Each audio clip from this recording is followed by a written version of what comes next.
What can a loser like you do? My brother snorted as he said those words. Living with my brother and his wife, our mother was being taken advantage of. She arrived at our house in a worn-out state, crying, "I don't want to return there." The sight of her played in my mind as I clenched my teeth. "Hey, are you sure you can support that old hag? Are you going to take her in? Huh?" He was treating our beloved mother so badly and was ridiculing me as well. A wave of anger surged within me and I gripped the phone tighter. Still, I responded calmly. "If you're okay with it, I'll take her in." "My name is Rena. I'm 30 years old this year, married for 4 years. I have a happy life with my kind husband and our 2-year-old daughter. We're blessed in our work and lead a joyful life." I glanced at the date on the calendar and pulled out my smartphone. Today is my mother's birthday. "Happy 58th birthday, Mom. Are you well? Is there anything bothering you?" I texted her and soon got a reply. "Thank you for your text. I'm doing fine. Don't worry. How are you and your family? I'm always praying for your happiness." Even after reading her response, I couldn't help but worry. Currently, my mother is living with my brother and his wife at our childhood home. Our family was a household of 4, my father, my mother, older brother, and me. My father was a strict disciplinarian, with strong patriarchal beliefs and a controlling type. Because of him, my mother and I had been oppressed all along. My maternal grandfather worked at a company owned by my father's father, my paternal grandfather, and my mother was chosen to be the wife of the future company president. Due to the absolute power disparity between the 2 grandfathers, she could not refuse and was sent off to marry him almost like a hostage. The company also fell due to the burst of the economic bubble before my father could take over.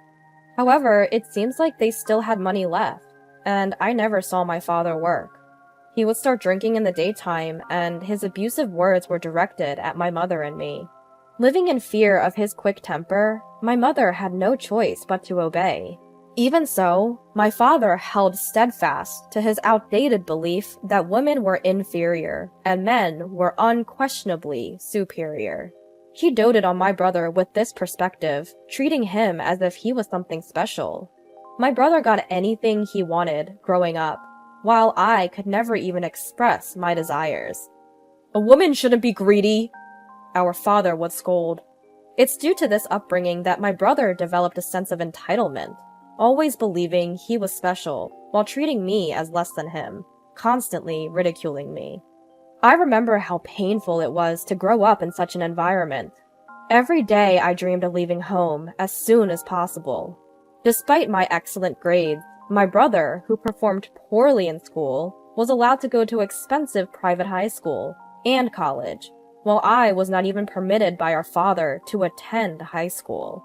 "Women don't need education. It's a waste. You should either get married soon or start working at a minimum wage job," he would say dismissively. I remember the time when my brother told me, "You're a dumb girl who's a failure. It's a waste for you to go to high school." And I cried in frustration at the utter unfairness of it all.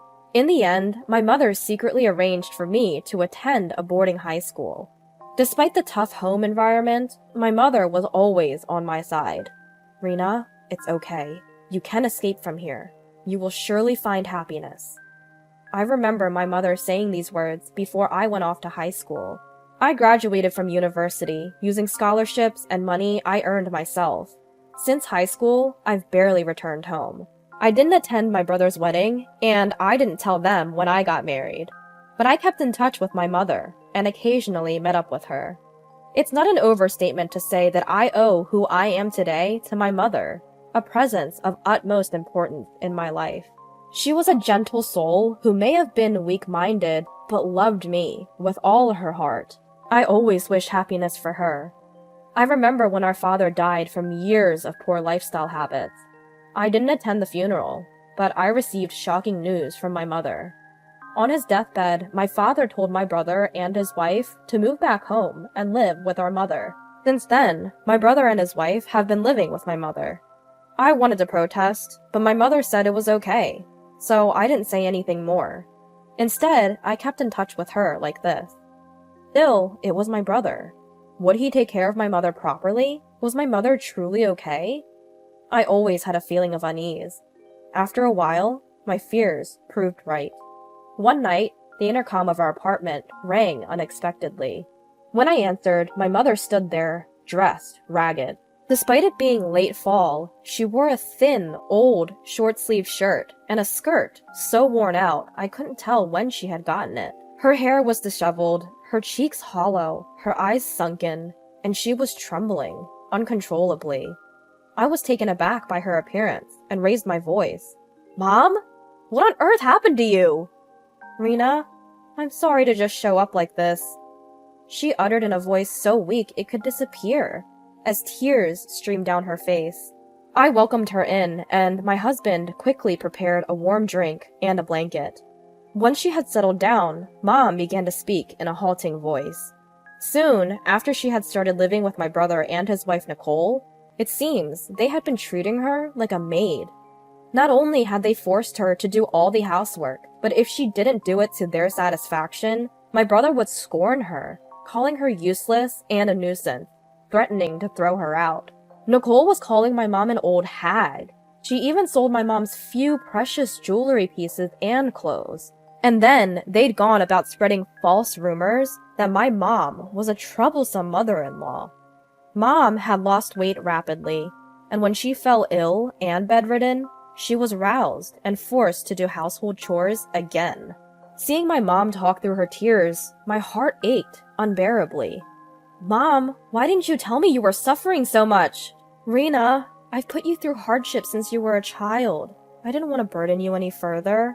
I thought if I could just bear it," my mom said, her voice trembling. Then an email came in.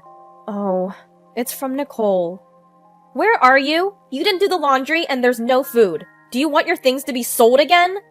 The email made her hands shake. "I'm sorry, Rena. I don't want to go back to that house." Upon hearing my mother's words, I pulled out my smartphone without saying a word. I dialed the number my mother gave me. After the dial tone, my brother picked up. "Who's this?" In response to his gruff voice, I answered, "This is Rena. Mom's here with me." "Oh, it's you. That old hag, leaving without doing the chores. So she was with you. Tell her to come back immediately." "It seems you've been treating Mom quite badly. I've heard everything." My voice was trembling with anger, but my brother just snorted and replied, "Ha! What about it? What can a dimwit like you do?" "What? You've been overworking Mom to the point of sickness, and you think that's okay? I won't let her live with you any longer." "Hey, do you think you can afford to support that old hag? She's been a housewife all her life, can't do anything, and has no money. Are you going to take her in?" "What? No more old hag! She was so handy as a housekeeper!" A voice that sounded like his wife came from afar. "They've been treating my dear mother so poorly, and even making fun of me. I can't stand it." I felt a surge of rage towards my brother and his wife, and my grip on the phone tightened. Still, I said calmly, "If you say so, brother, then I will take Mom in." "Huh? Well, if you're going to take her, that's fine. It'll clear out some space in the house, and I'll be relieved." "Understood. Mom will be living with me, so don't contact us anymore." I hung up the phone. "Rena, I'll take good care of your mother too," my husband said, taking my hand. Our daughter cheerfully climbed onto my mother's lap, calling her grandma, and my mother hugged her and cried. Half a year later, our doorbell was rung repeatedly. When I looked out, my angry brother was there. Next to him was a grumpy woman with a flamboyant outfit, probably his wife, Nicole.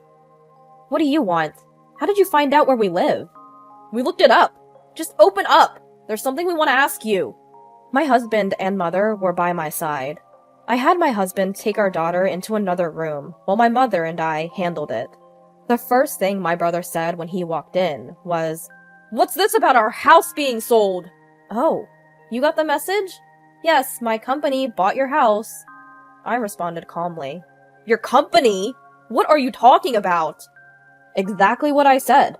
I'm the head of a well-known real estate company around here, so it's my company. By the way, Doesn't the company you work for subcontract to us? When my brother heard the name of my real estate company, his face changed color. That's ridiculous! You, a dropout and a loser, working at that real estate company? And you're the head? That's impossible. If you're suspicious, why don't you make a phone call or something to verify? But please, don't cause any inconvenience to the company. I showed him my business card. As soon as he saw the card, my brother fell silent. His face flushed red. Indeed, after graduating from university, I had worked hard and been hired by a major real estate company. Later, I was headhunted as an executive for a newly established company, Company A. For your information, I met my husband at work, and we got married. He's what you would call a landowner, so I think we're considerably wealthier than you. There's no reason for you to call me a dropout or a loser. I could easily support Mom, you know. My brother, wide-eyed and gritting his teeth, didn't respond. His wife's face expressed shock. Damn it! Okay. What about our family home? What do you mean you sold it? My brother nearly foamed at the mouth as he yelled. My mother, who had remained silent until now, finally spoke up. You may not have known, but after your father passed away, the house was transferred to my name. So I sold the house and land to Rena's company, using my rights. So you should leave as soon as possible. What? What? What are you talking about, old woman? Wait, what's going on? You said that as the oldest son, the house was yours, didn't you? My brother and his wife were in a panic, their complexions changing rapidly. What's wrong with me selling something that's in my name?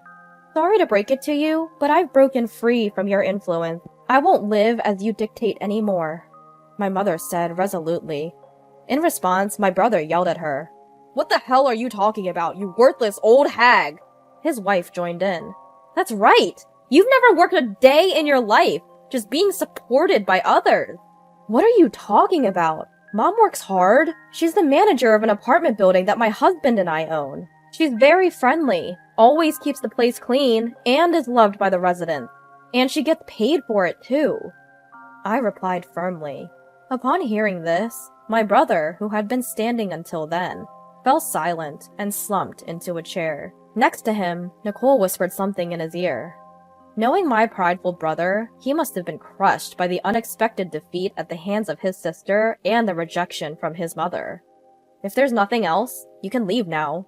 I don't want to be involved with you. At my words, my brother lifted his head. His face, previously filled with rage, now showed a fawning, grinning expression. All right. But listen, you're rich now, right? Then give me some money. I recently lost my job, you see. I'm having money troubles. What? I was shocked at his audacity. Hey, Mom could give money to me too. You've got money from selling the house, right? Just think of it as helping out your adorable son, and give me some cash. Then I'll leave. Just as I was about to respond, my mother raised her voice. Enough already! Have some shame! I was taken aback to see my refined, gentle mother raising her voice like that for the first time. My brother and his wife looked stunned as well. I apologize for raising you to prey on your sister like a shameless creature, but there are things you should and shouldn't do. Don't disturb us anymore, and go home. Hearing this, my brother started to tremble again. Shut up and listen, old hag. You're telling me what's what. Be prepared. I'll squeeze every dime of your inheritance from you. Nicole added, Yes, give us the money already. To these two, my mother coldly retorted, That's if there's anything left. From now on, I plan to spend all the money from the sale of the house for myself and Rena and her family. I have no intention of leaving a single penny for you two. What the hell, you old crone? I'm cutting ties with both of you. From now on, please stay away from me and Rena. Leave that house immediately. Seeing my mother like this, I was so proud of her, a desire to applaud, and I was genuinely happy. My mother, who had been oppressed and obedient to everything, was finally freed from the curse of that house. Do you understand now? Please go home, I said, rubbing my mother's trembling back. Damn! No, we won't leave. We won't leave here until we get the money, at least. Yes, We'll squat in that house." My brother and his wife were still glaring at us. Then a low, calm voice echoed in the room. "What do you mean, you won't leave?" Standing there was my husband. My husband, with his gentle voice, spoke to my mother. "Mother-in-law, I'm sorry. Could you please watch our daughter? You did great. Don't worry about the rest. Everything will be fine." Hearing my husband's words, my mother said, "Thank you," and got up from her chair. Looking at my husband, my brother and his wife turned pale and their eyes widened in surprise. "What? Who are you?" "Nice to meet you. I am Rena's husband." "By the way, what were you saying to my wife and mother-in-law earlier?" My husband replied with a straight face. My brother and his wife suddenly turned docile. That's to be expected. My husband stands at a tall 6'3", has a solid build and a strong, imposing face. In fact, he even holds a black belt in judo. Despite his peaceful nature, his kindness towards me, his intellect, and his doting love for our daughter, it's no surprise that people meeting him for the first time might think he looks intimidating. Especially to someone like my brother, who can only show off and look down on women. My husband is the most difficult type to handle. I just remembered I have something to do, so I should be going." Yes, let's go." My brother and his wife quickly changed their attitude and left. Their retreat was so comical, I had to restrain myself from laughing. In the quiet house, my husband touched my shoulder and told me, "You did well. You must be tired." My mother appeared holding my daughter, her face bright, and we embraced each other without saying a word. Fast forward to 1 year. My husband, my mother, and I continue to share a harmonious relationship. My mother continues her job as a building superintendent, and compared to that night when she showed up looking worn out, she is now lively and healthy. She adores and takes care of my daughter, which has been a great help to me. Of course, my daughter adores her grandmother too, and often sticks to her. Watching them brings feelings of happiness to both my husband and me.